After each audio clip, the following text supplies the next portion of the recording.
اس مہینے کی جمادی الاخری کی آج 20 تاریخ ہے۔ کل 1 تاریخ 21 پھر اس کے بعد 22 تاریخ ہے۔ جمادی الاخری کے اس مہینے میں 22 پر 2 جمادی الاخری کو خلیفہ اول حضرت سیدنا ابو بکر صدیق رضی اللہ عنہ کی وفات ہوئی ہے۔ اسی مہینے کی 22 تاریخ کو حضرت ابو بکر صدیق رضی اللہ عنہ حضور اکرم صلی اللہ علیہ وسلم کے بعد جو 2 سال سے کچھ زائد عرصہ خلیفہ رہے،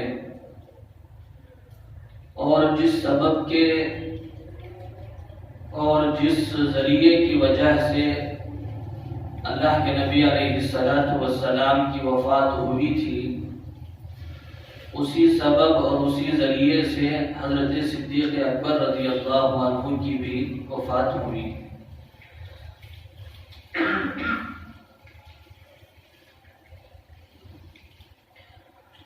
ویسے تو اس لیے مناسب معلوم ہوا کہ قرآن و حدیث میں حضرت ابو بکر صدیق رضی اللہ عنہ کے بارے میں جو باتیں کہی گئی ہیں، ان میں سے چند باتیں ہم آپ کے سامنے اس کا مذاکرہ کریں، بیان کریں، تاکہ اس کے ذریعے ہمارا ایمان بڑھے۔ اس لیے کہ اللہ تعالیٰ نے حضرات صحابہ رضی اللہ عنہم اجمعین کی جماعت کو ایسی عجیب و غریب جماعت بنا کر دنیا میں بھیجا، اور حضور اکرم صلی اللہ علیہ وسلم کی صحبت سے اللہ نے تیار کیا کہ حضرات انبیاء علیہ السلام کے بعد ویسی جماعت ملنا مشکل ہے۔ یہی وجہ ہے کہ اللہ تعالیٰ نے خود قرآن مجید میں ان کے بارے میں فرمایا، صحابہ کی پوری جماعت وہ جماعت ہے جن سے دنیا ہی میں اللہ راضی ہو گئے، رضی اللہ عنہ۔ اور آگے صحابہ کی عظمت کو بیان کرنے کے لیے یہ کہا وَرَضُوا عَنْهُ، کہ صحابہ بھی اللہ سے راضی ہیں۔ یہ کہے کہ باپ بیٹے سے راضی ہو جائے، ایک یہ چیز بھی ہے کہ بیٹا بھی باپ سے راضی ہو۔ بعض دفعہ ایسا ہوتا ہے کہ بیٹا باپ سے راضی ہے، باپ کی چاہت کے مطابق زندگی گزارتا ہے، لیکن باپ اس سے راضی نہیں ہوتا۔ اور کبھی اس کے برخلاف ہوتا ہے کہ باپ تو بچوں سے راضی ہے، لیکن بچے باپ سے راضی نہیں ہیں، ایسا بھی ہوتا ہے۔ باپ بچوں کے ہر طرح کے نخرے برداشت کر رہا ہے، لیکن بچے باپ کو برداشت کرنے کے لیے تیار نہیں۔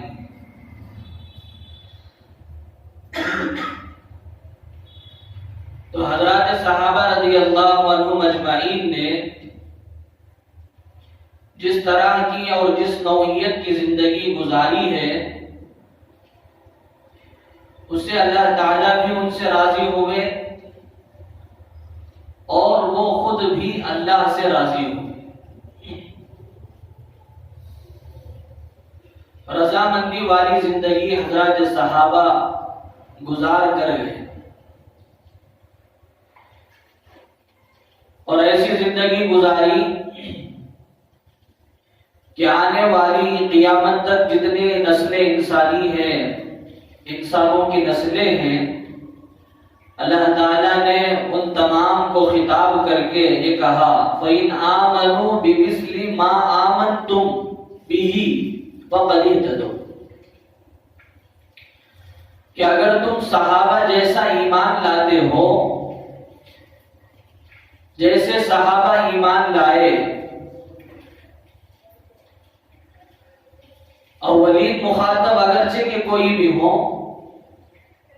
لیکن دوسرے نمبر پر یہ چلتے چلتے چلتے پوری انسانیت اللہ کے اس خطاب کے مصداق ہے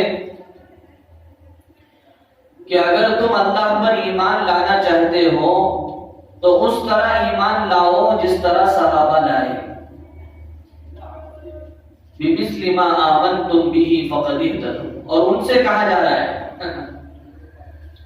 صحابہ سے خود خطاب کر کے یہ کہا جا رہا ہے کہ اگر وہ ایمان لائیں اس طرح جس طرح تم لے کر آئے، یعنی تمہارا ایمان لانا ہمارے نزدیک ایسا محبوب ہے، ایسا پسندیدہ ہے کہ رہتی دنیا تک کی انسانیت اگر اپنے ایمان کو بنانا چاہے اور کسی معیار پر تولنا چاہے، کسی ترازو پر رکھ کر تولنا چاہے، اسے ہمارا حکم یہ ہے کہ وہ صحابہ کے ایمان پر اپنے ایمان کو رکھ کر تولے. اگر ایمان صحابہ جیسا، اگر عمل صحابہ جیسا، اگر اخلاق صحابہ جیسے، اگر کردار صحابہ جیسے، تو فرمایا فَقَدِ اهْتَدَوْا، وہ کامیاب ہو گئے، انہوں نے ہدایت پالی، انہوں نے راستے کو پالی. اب جو آدمی راستہ پاتا ہے، ظاہر سی بات ہے کہ وہ منزل مقصود تک پہنچے گا. ممبئی کو جانے کے واسطے جو راستہ ہے، اس راستے کو پہلے آنا. بڑھانی کے جانے کے راستے کو گاڑی چلا رہا ہے، ممبئی چل جانا کا تو چل جاتا ہے، ارے بولو نہیں جاتا. پہلے اپنی گاڑی کو ممبئی کے راستے پر ڈالے، آج نہیں تو کل پہنچے گا، کل نہیں تو پرسوں پہنچے گا. چل رہا ہے گجرات کے راستے پر یا دیگر دوسرے علاقوں کے راستے پر اور سوچ رہا ہے کہ میں ممبئی پہنچ جاؤں، کہاں سے پہنچے گا؟ اگر آدمی یہ چاہتا ہے کہ ایمان کامل بن جائے، اس کا یقین صادق بن جائے، سچا یقین بن جائے، تو اسے چاہیے کہ اپنی زندگی کی گاڑی کو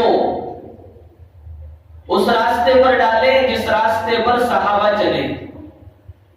فَإِنْ آمَنُوا بِمِثْلِ مَا آمَنْتُمْ بِهِ فَقَدِ اهْتَدَوْا. اور اللہ نے فرمایا اولئک الذین امتحن اللہ قلوبہم للتقوی، کہ صحابہ کی جماعت یہ جماعت ہے کہ جن کے دلوں کا امتحان اللہ نے لیا ہے. ارے بولو کس نے لیا ہے؟ اللہ. آپ تھوڑا آگے آئے اور آپ کی ماشاء یہاں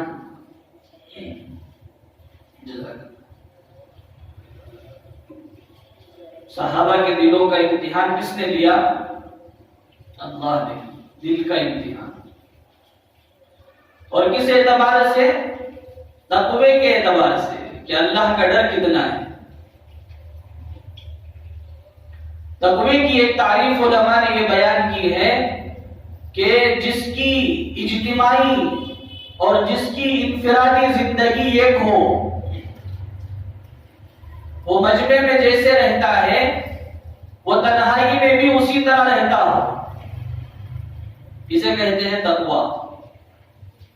وہ مجمع میں بھی اللہ سے ڈرتا ہے، وہ تنہائی میں بھی اللہ سے ڈرتا ہو. ایسا نہ ہو کہ مجمع میں اللہ کے بول ہیں، تنہائی میں گندی دنیا کے بولے، ایسا نہ ہو۔ تو اللہ تعالیٰ نے فرمایا کہ اولئک الذین امتحن اللہ قلوبہم للتقوی، اللہ نے حضرات صحابہ رضی اللہ عنہم اجمعین کے دلوں کا امتحان لیا تقوی کے اعتبار سے۔ تقوی کا امتحان کیوں لیا؟ دوسری چیزوں کا بھی لے سکتے تھے، نماز کا لے سکتے تھے، ذکر کا لے سکتے تھے، تلاوت کا لے سکتے تھے، حج کرا کر حج کا امتحان لے لیتے۔ سب سے حکم ہوتا کہ نماز پڑھو، نماز پڑھ لیتے، نماز کا امتحان لے لیتے۔ ارے بات آ رہی تھی آگے ذہن میں؟ سب سے روزہ رکھوا دیا گیا اور اللہ روزے کا امتحان لے لیتے؟ نہیں، تقوی کا امتحان اس لیے لیا کہ تقوی راس الطاعات، جتنی بھی نیکیاں ہیں ان تمام تر نیکیوں کی جڑ تقوی ہے۔ اگر تقوی ہے تو ساری نیکیاں ہیں۔ تقوی ہے جبھی تو ہم نماز کے لیے آئے۔ ارے جمعہ کے لیے آئے کیوں آئے؟ اللہ کا ڈر ہے۔ رمضان آتا ہے، روزے رکھتے ہیں، کیوں رکھتے ہیں؟ اللہ کے سامنے مرنے کے بعد کھڑے ہو کر جواب دینا ہے، ڈر ہے اللہ کا۔ نماز پڑھتے ہیں، ذکر کرتے ہیں، تلاوت کرتے ہیں، زکوٰۃ دیتے ہیں۔ ہر سال زکوٰۃ دینے والے وہ زکوٰۃ دیتے ہیں، کیوں دیتے ہیں؟ تقوی کی بنیاد پر، ڈر کی بنیاد پر، اللہ کا خوف ہے کہ اللہ نے حکم فرمایا۔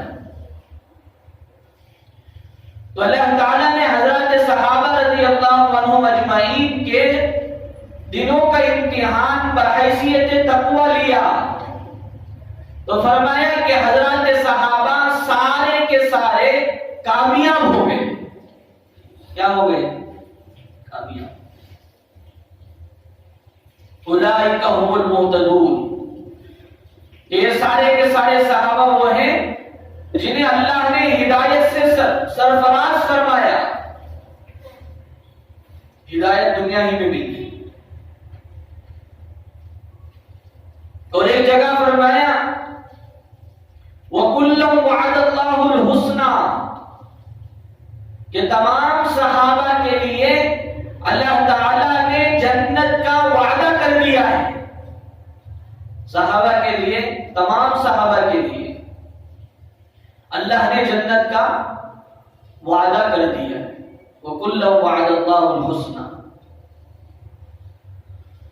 تو یہی مطالبہ ہے کہ اگر صحابہ جیسی زندگی ہماری گزرتی ہے تو پھر ہم کامیاب ہیں۔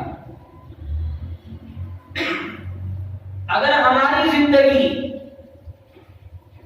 صحابہ جیسی نہیں گزرتی تو پھر ہم اپنی زندگی میں ناکام ہیں، نامراد ہیں۔ اب ان تمام حضرات صحابہ رضی اللہ عنہم اجمعین کی جماعت میں سب سے بڑا مقام خلیفہ اول حضرت ابو بکر صدیق رضی اللہ عنہ کا ہے، جو پہلے خلیفہ ہیں مسلمانوں کے۔ حضور اکرم صلی اللہ علیہ وسلم کے بعد سب سے پہلے خلیفہ ہیں،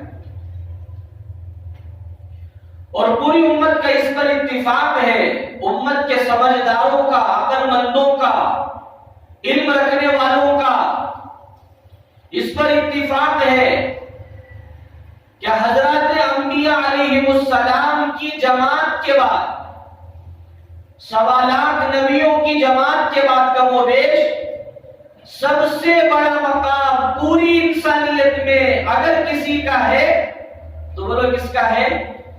بولو کس کا؟ حضرت ابو بکر صدیق رضی اللہ عنہ، سب سے بڑا مقام۔ اس لیے کہ سب سے پہلے صحابی، آپ خود فرماتے ہیں، آپ نے فرمایا مذہب اسلام کو جس پر بھی میں نے پیش کیا ہے سب نے تأمل کیا. تأمل کا تو غور و فکر کیا کرنا. اب کے چالاک لوگ ہی نہیں, ذرا نماز پڑھ لو تو سوچتی پڑھے تو کیا فائدہ ہوتا ہے, اتنے گھنٹے کو پڑھے تو کیا فائدہ ہوتا ہے. ذرا دین کے راستے میں خرچ کر دو سوچتے ہیں. پورا ٹوٹل کر کو حساب کر کو کہتا ہوں بچ رہا کیا دیکھ لیتے, بچا تو ٹھیک ہے ابھی انویسٹ کریں گے. کرتے نہیں چالاک چالاک نہیں, نادان ہے وہ. تو اللہ کے نبی علیہ الصلوۃ والسلام نے ارشاد فرمایا میں نے اللہ کے اس دین کو جس جس پر بھی پیش کیا ان میں سے ہر کسی نے غور کرنے کے لیے وقت لیا. کیا لیا؟ وقت لیا. یہاں تک کہ میں نے حضرت علی سے کہا کہ اللہ نے مجھے اب نبی بنا دیا ہے, میری نبوت کو قبول کرو, اصلی اسلام لاؤ. حضرت علی نے کہا مشاور یا محمد, اے اللہ کے لاڈلے حبیب محمد میں مشورہ کر کے بتاؤں گا. کیا کہا؟ مشورہ کر کے بتاؤں. والد تھے ابو طالب, مشورہ کروں گا, بڑے ہیں, ان کے مشورے کے بعد بتاؤں. لیکن تنہا پورے صحابہ کی جماعت میں حضرت صدیق اکبر رضی اللہ عنہ وہ صحابی رسول ہیں کہ جن سے آپ نے فرمایا اے ابو بکر اللہ نے مجھے نبی بنا دیا ہے, میری نبوت کو قبول کرو. تو حضرت صدیق اکبر نے کہا مجھے قبول کرنے کے لیے کیا کہنا پڑے گا؟ آپ نے فرمایا کہو یہ کہ اشہد ان لا الہ الا اللہ واشہد ان محمدن عبدہ ورسولہ. تو حضرت صدیق اکبر نے کہا کہ اشہد ان لا الہ الا اللہ واشہد انک محمدن عبدہ ورسولہ. میں اس بات کی گواہی دیتا ہوں کہ اللہ کے سوا کوئی معبود نہیں اور آپ محمد اللہ کے رسول بھی ہیں, اللہ کے بندے بھی ہیں. تو آپ خود فرماتے ہیں کہ میں نے جن جن پر بھی اپنے اس پیغام کو, اپنی اس نبوت کو, اپنے اس اسلام کو میں نے پیش کیا ہے, میں نے ان سے کہا کہ آپ مسلمان ہو جاؤ, اسلام قبول کر لو, میری نبوت کو مان لو.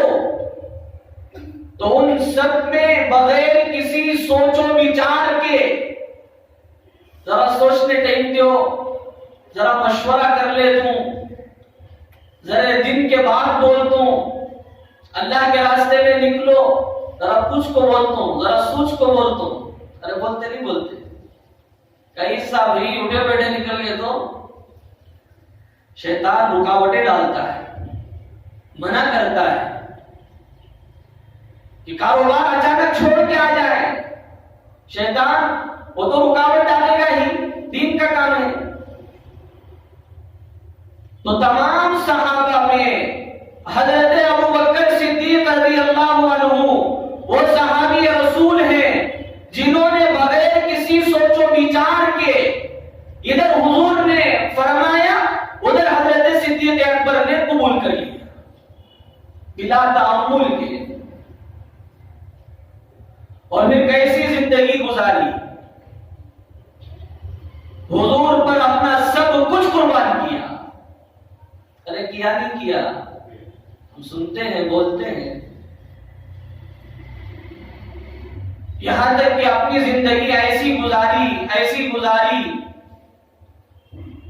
کہ اللہ کے نبی علیہ السلام نے ایک موقع پر ارشاد فرمایا من اراد ان ينظر الى میت على وجه الارض, اپنے آپ کو اس قدر مٹایا, اس قدر گمنام کیا اور اپنے آپ کو ایسا بے حیثیت بنایا, کوئی مقام نہیں اپنا.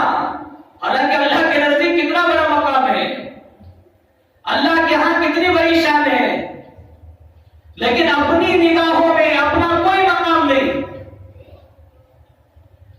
ایسی زندگی گزاری کہ اللہ کے نبی کو یہ کہنا پڑا مجبوراً، من اراد ان ينظر الى میت یمشی علی وجہ الارض، جو یہ دیکھنا چاہے کہ زمین پر کوئی لاش چل رہی ہے، جو یہ دیکھنا چاہے زمین پر لاش چلتی ہے، ارے بولو کہاں سے چلتی؟ زمین کے اندر رہتی ہے وہ۔ اب کوئی میت کوئی باڑی پڑی ہوئی ہے، اسے کوئی موتا، اور ڈاکٹر صاحب سے اب تک اسے کوئی موتا بول دے، انہیں ان کو لڑتا ہے، یار مجھے موتا بول رہا تھا میں ڈاکٹر کر کو، ارے بولو لڑتا ہے، کچھ بھی بول لو۔ اسے کوئی گالی دے دے، وہ بدلہ لیتا ہے؟ نہیں لیتا۔ اس کے اوپر سونے چاندی کے ڈھیر لا کر رکھ دیے جائیں، وہ اسے اٹھاتا ہے؟ ارے بولو اٹھاتا ہے؟ نہیں اٹھاتا۔ اس کے سامنے مرغل غذائیں، دنیا کی قیمتی سے قیمتی غذائیں اس کے سامنے رکھ دی جائیں، وہ اس کی طرف للچائی نگاہ سے دیکھتا ہے، میٹھا رکھے تو منہ میں پانی آ گا، بولتا ہے؟ موتا بولتی کہ بھی نہیں بولتی۔ تو اللہ کے نبی علیہ السلام نے ارشاد فرمایا کہ جو کیفیت ایک انسان کی مرنے کے بعد ہوتی ہے کہ وہ دنیا کے مال کی طرف، دنیا کی چیزوں کی طرف للچائی ہوئی نگاہ سے نہیں دیکھتا، کوئی اسے برا بھلا کہے اس سے انتقام نہیں لیتا، کوئی اسے گالی دے دے اس سے جھگڑتا نہیں، اور پڑا رہتا ہے، اپنا کوئی مقام نہیں سمجھتا، یہ نہیں کہتا کہ مجھ سے رائے کیوں نہیں لی گئی، مجھے امیر کیوں نہیں بنایا گیا، مجھے وزیر کیوں نہیں بنایا گیا، مجھے عہدہ کیوں نہیں دیا گیا، اور میرے بغیر مشورہ کیوں کیا گیا، وہ یہ کچھ نہیں سمجھتا، وہ یہ کہتا ہے ٹھیک ہے تم نے کر لیا، اچھا کیا، جو ہو رہا ہے ہونے دیجیے، دین کا کام۔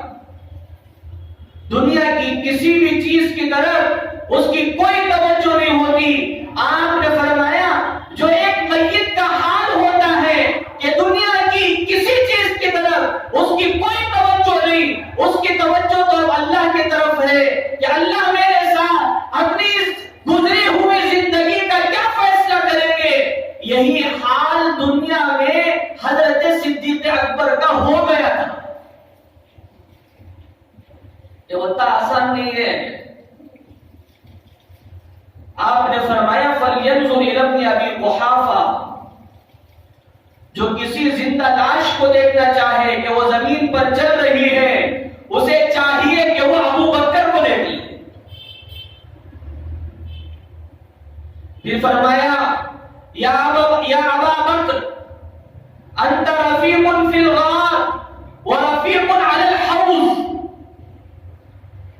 180 پر ایک احادیث ایسی ہے جن میں اللہ تعالی، اللہ کے نبی علیہ السلام نے حضرت صدیق اکبر رضی اللہ عنہ کے فضائل کو بیان کیا۔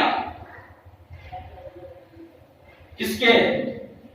حضرت ابو بکر صدیق رضی اللہ عنہ کے۔ ایک حدیث کافی، حضور کی زبان سے نکلا ایک جملہ کافی ہے کہ ان کے فضائل میں، ان کے مناقب میں، ان کی خوبیوں میں یہ جملہ بول دے حضور کافی ہے۔ پرائم منسٹر ایک جملہ بول دے گا ہمارے یہاں کے سی ایم کے بارے میں تو اس کی دنیا بدل جائے گی، یا یہاں کے ایم ایل اے کے بارے میں، پورے ایم ایل اے کو چھوڑ کو میرا نام لیا بھائی مودی، ارے بولتے نہیں بولتے، یہ جملہ خالی نام خوش ہوا تھا۔ اب حضور کتنی دفعہ ہے؟ 180 پر ایک مرتبہ، اور فرمایا یا ابا بکر انت رفیق فی الغار ورفیق علی الحوض۔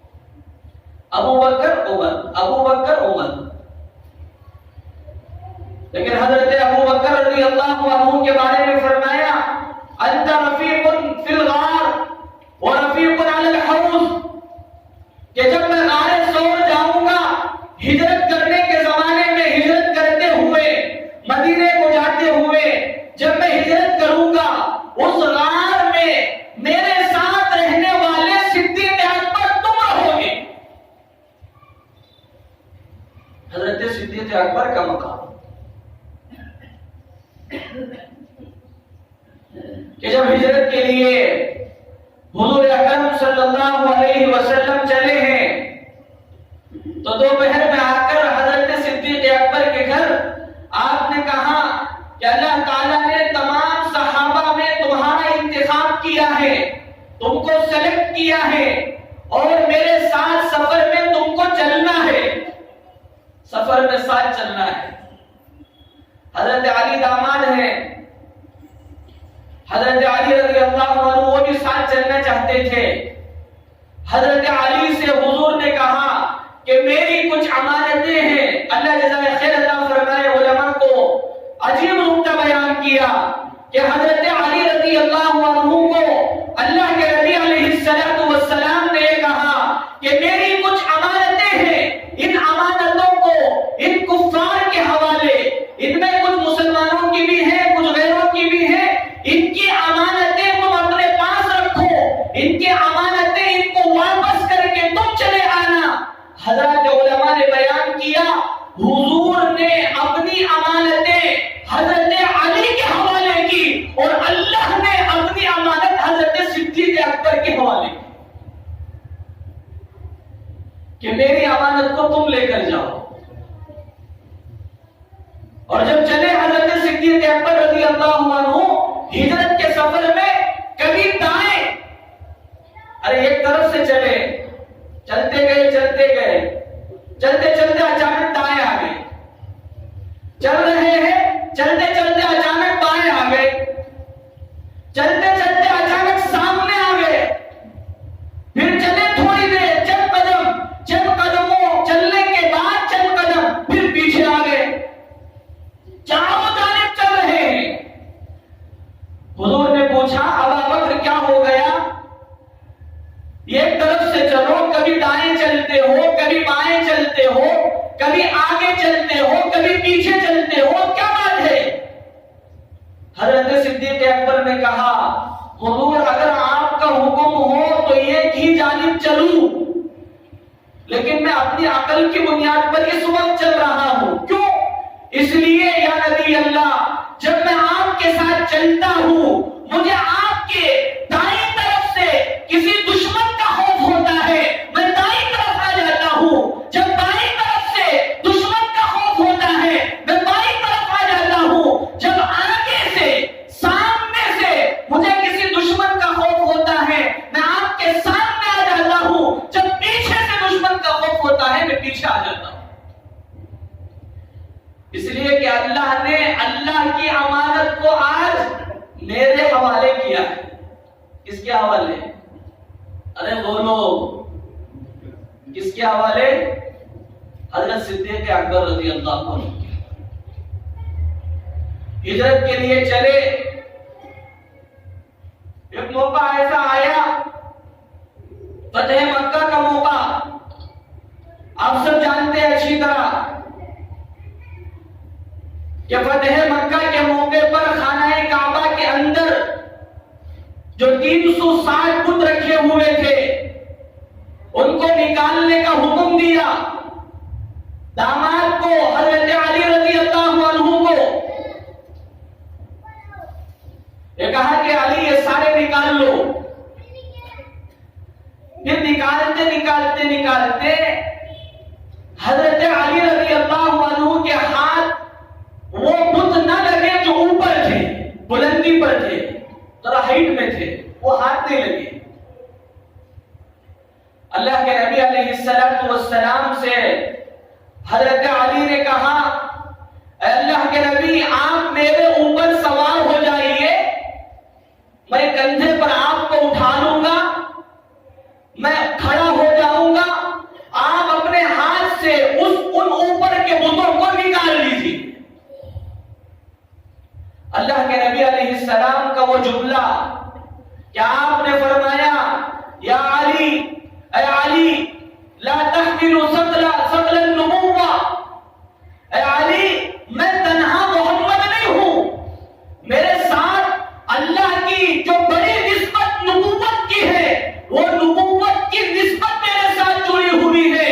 اے علی تم نبوت کے اس بوجھ کو برداشت نہیں کر سکتے، لہذا حکم دیا کہ میں تمہارے اوپر سوار نہیں ہوتا، بجائے یہ کہ میں تمہارے اوپر سوار ہو جاؤں تم میرے اوپر سوار ہو جاؤ، اور اپنے کندھے پر حضرت علی کو بٹھایا اور یہ کہا کہ اوپر کے وہ بت نکال لو۔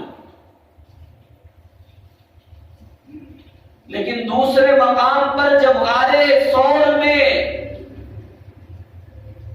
حضرت صدیق اکبر ساتھ ہیں، حضور چلے ہیں آپ کے ساتھ، علماء نے لکھا ہے کہ 3 میل تک پورے قدم کو رکھ کر نہیں چلے، پورا قدم نہیں رکھے، پنجوں کے بل، یہ جو پیر کی انگلیاں ہوتی ہیں ان انگلیوں کے بل پر آپ علیہ السلام اور حضرت صدیق اکبر رضی اللہ عنہ چلے، اور جب چلتے چلتے حضور بہت زیادہ تھک گئے، بہت زیادہ تھک گئے، تو حضرت صدیق اکبر نے درخواست کی کہ حضور آپ میرے اوپر سوار ہو جائیے۔ اللہ کے نبی حضرت ابوبکر کے اوپر سوار ہو گئے، یہ بتانے کے لیے کہ ابوبکر کا مقابلہ کوئی نہیں کر سکتا، یہاں تک کہ اللہ نے ابوبکر کے اندر یہ صلاحیت رکھی ہے کہ وہ نبوت کے بوجھ کو بھی برداشت کر سکتے ہیں۔ فرمایا ما صب اللہ فی صدری صببت لہ فی صدر ابی بکر، کہ اللہ نے میرے دل میں جو کچھ ڈالا میں نے وہ پورا کا پورا ابوبکر کے دل میں ڈال دیا۔ اللہ نے جو کچھ ڈالا میرے دل میں وہ ساری چیزیں میں نے ابوبکر کے دل میں ڈال دی۔ اب حضور کو لے کر آگے چلے تو ہجرت کے اس موقع پر اپنے گھر کے سارے لوگوں کو حضور کی خدمت پر لگا دیا۔ ایک غلام تھے، ان سے کہا کہ میں ہجرت حضور کے ساتھ کرنے جا رہا ہوں۔ اس موقع پر جب حضور کی غلامی کو برداشت کیا، قبول کیا اور حضور کی غلامی سے اپنے آپ کو سرفراز کیا، 40,000 دینار تھے، اتنے سونے چاندی کے سکے، دینار کا تو پورا حضور کے نام پر قربان کیا۔ ہجرت کے موقع پر 5,000 دینار بچے ہوئے تھے، ان کو بھی ساتھ دے دیا کہ راستے میں ضرورت پڑ جائے، اور مدینے میں جانے کے بعد حالات کیسے ہوں گے پتہ نہیں، وہاں حضور کی غلامی کرنا ہے، کہیں آگے پیچھے نہ ہو جائے، حضور کی غلامی نہ رہ جائے۔ اپنی بیوی سے کہا کہ ہم ہجرت کر کر جا رہے ہیں، غار ثور کے اندر ہمارا قیام رہے گا، کھانا بنا کر اپنی بچی کے ساتھ کھانے کا توشہ بھیج دینا۔ اپنی بیوی کو بھی حضور کی خدمت پر لگایا۔ بیٹیوں میں چھوٹی بیٹی حضرت اسما تھی، ان سے کہا کہ جب امی کھانا بنا دیا کریں اس کھانے کے توشے کو تم پہنچا دینا، بیٹی کو بھی لگایا۔ اور بیٹے حضرت عبد الرحمن تھے، ان سے کہا بیٹا ہم حضور کو لے کر سفر میں جا رہے ہیں، ہجرت کرنے کے لیے، اللہ کے حکم کو پورا کرنے کے لیے، یہ جو ہمارے اور نبی اکرم جناب محمد رسول اللہ صلی اللہ علیہ وسلم کے دشمن ہیں، یہ ہمارے تعلق سے کیا سازش کرتے ہیں؟ تم بچے ہو، تم چھوٹے ہو، کھیلنے کے بہانے سے جانا اور ان کی سازشوں کی ہمیں اطلاع کرنا۔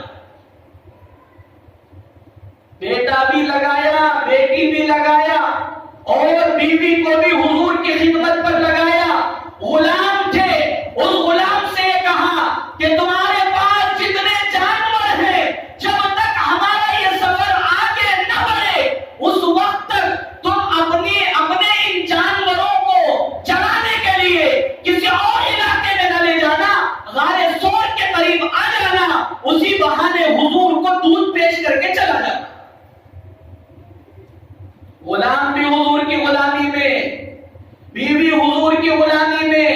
بیٹی حضور کی غلامی میں حضرت اسماء آئی رضی اللہ عنہا، وہ یہ کہنے آئی تو دیکھا کہ چہرہ غمزدہ ہے، پیشانی پر خون کا نشان ہے، مار لگا ہوا ہے۔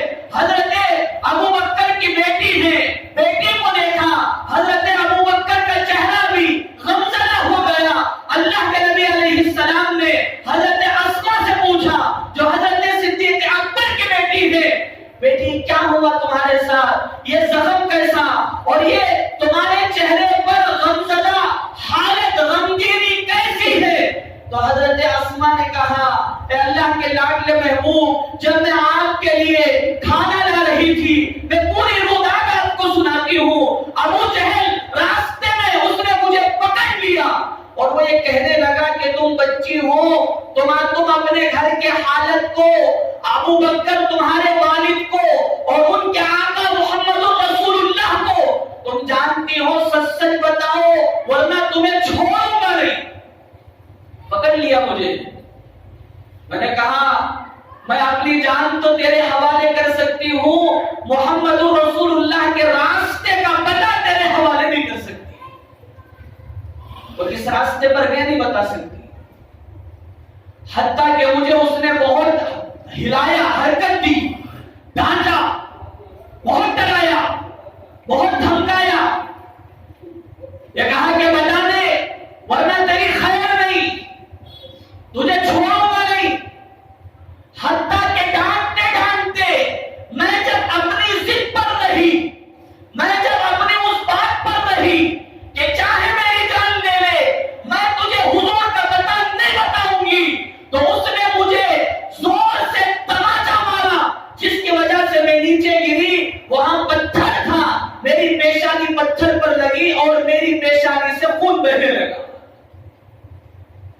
اس نے اس کے باوجود بھی مجھے مارا، میرا خون اس نے دیکھا، میری ضد کو اس نے دیکھا، مجھے مارتا رہا، مجھے تکلیف دیتا رہا، ڈانٹتا رہا، حتیٰ کہ کوئی ایسی نوعیت بنی جس کی وجہ سے وہ چلا گیا۔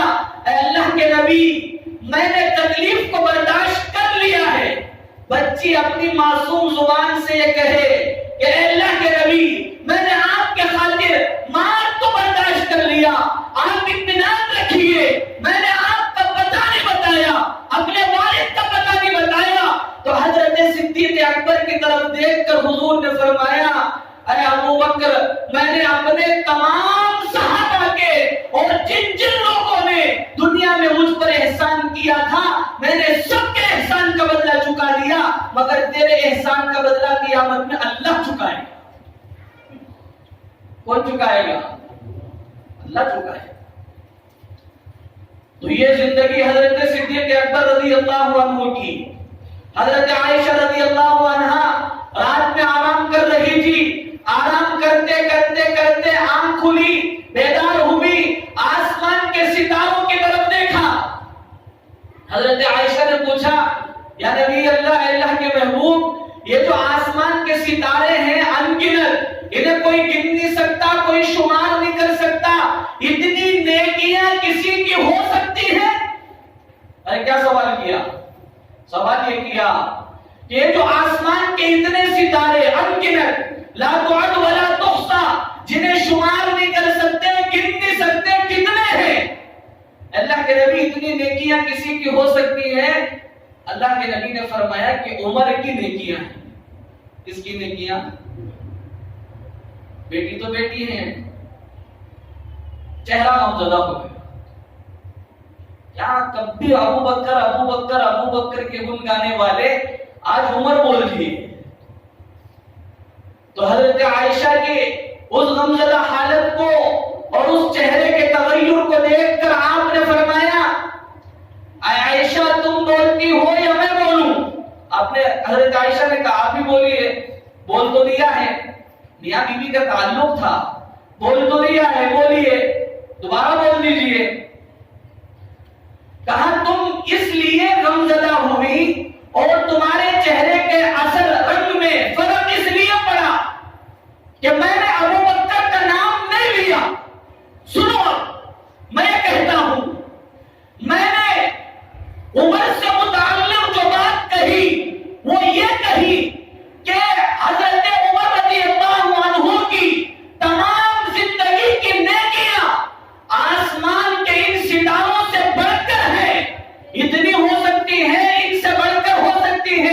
کہ حضرت عمر کی پوری زندگی کی نیکیاں اور تمہارے والد حضرت ابو بکر کی غار ثور کی ایک رات کی نیکیاں ان آسمان کے ستاروں سے کئی گنا بڑی ہوگی. وہاں تو پوری زندگی کی نیکیاں حضرت صدیق حضرت عمر رضی اللہ عنہ کی، اور یہاں حضرت ابو بکر رضی اللہ عنہ کی ایک رات کی نیکیاں. یہی وجہ تھی کہ حضرت عمر کہا کرتے تھے ابو بکر میرے اوپر ایک احسان کرو. احسان یہ ہے کہ عمر کی ساری زندگی کی نیکیاں لے لو اور غار ثور کے رات کی ایک رات کی وہ نیکیاں مجھے دے دو. غار ثور میں جو حضور کے ساتھ رہے، پیر پر سانپ نے ڈس لیا حضرت صدیق اکبر رضی اللہ عنہ کے، اور اس موقع پر حضور اکرم صلی اللہ علیہ وسلم کے چہرے پر آپ کے آنسو گرے ہیں. اس کے حضرت صدیق اکبر رضی اللہ عنہ جگایا نہیں، پگڑی نکالا، پھاڑ کے سارے سوراخ کو بند کیا، حتیٰ کہ جو چادر اوپر تھی اسے بھی نکال کر سوراخ کو بند کیا. ایک سوراخ باقی رہ گیا، اس پر اپنے پیر کے انگوٹے کو رکھا، اور جب سانپ نے ڈس لیا تو جگایا نہیں حضور کو. رحل کی شکل میں علماء نے لکھا ہے جیسے قرآن رکھنے کے لیے رحال ہوتا ہے، حضرت صدیق اکبر نے اپنے پیروں کو رحل کی شکل بنا کر حضور کو دیا کہ اپنے نبوت کا سر مبارک اس رحل پر رکھ لیجیے، اور جگایا نہیں. درد سنبھالا نہیں گیا، بے ساختہ آنسو نکل کر حضور کے چہرے پر وہ موتی پڑے ہیں. جب جا کر حضور بیدار، پوری دنیا میں آپ ساتھ رہے، حتیٰ کہ جب وصال ہوا تو وصال کے بعد بھی حضرت صدیق اکبر حضور کے ساتھ ہیں. اور آپ نے فرمایا جب قیامت قائم ہو جائے گی اس کے بعد نفخہ ثانیہ ہوگا، اللہ کی طرف سے حکم ہوگا کہ تمام روحیں اپنی قبروں سے اٹھے. تو پہلے اٹھنے والوں میں جہاں حضور ہوں گے، اور تو وہاں حضرت صدیق اکبر آپ کی دائیں جانب سے دوسرے نمبر پر اٹھیں گے. امتیوں میں حضرت صدیق اکبر آپ کی دائیں جانب سے اٹھیں گے. تو یہ مقام حضرت صدیق اکبر رضی اللہ عنہ کا ہے. چونکہ 22 جمادی الثانی اسی مہینے میں حضرت صدیق اکبر رضی اللہ عنہ کی وفات ہوئی، تو مناسب یہ محسوس ہوا کہ کچھ حضرت صدیق اکبر ورنہ حضرت صدیق اکبر کی اتنی تاریخ ہے کہ اس تاریخ کو کون بیان کر سکتا ہے. کہ حضرت عمر تو صاف کہتے تھے، صاف حضرت عمر فرماتے تھے ساری انسانیت کے اور اس میں جتنے مسلمان ہیں ساری امت کے ایمان کو ترازو کے ایک پلڑے میں رکھ دو اور دوسرے پلڑے میں حضرت ابو بکر کے ایمان کو رکھ دو تو ابو بکر کے ایمان کا وزن زیادہ ہو جائے گا. حضرت عمر کہا کرتے. تو اللہ تعالیٰ نے اس مہینے میں بہت ساری مناسبتیں اللہ کے نبی علیہ السلام سے اللہ تعالیٰ نے عطا فرمائی تھی کہ جس عمر میں حضور کی وفات ہوئی اسی عمر میں حضرت صدیق اکبر کی وفات ہوئی. جس سبب سے حضور کی وفات ہوئی اسی سبب سے حضرت صدیق اکبر کی وفات ہوئی. اور اللہ تعالیٰ نے حضرت جبرائیل کو سلام بھیجا، جبرائیل کے ذریعے حضرت صدیق اکبر کو سلام بھیجا.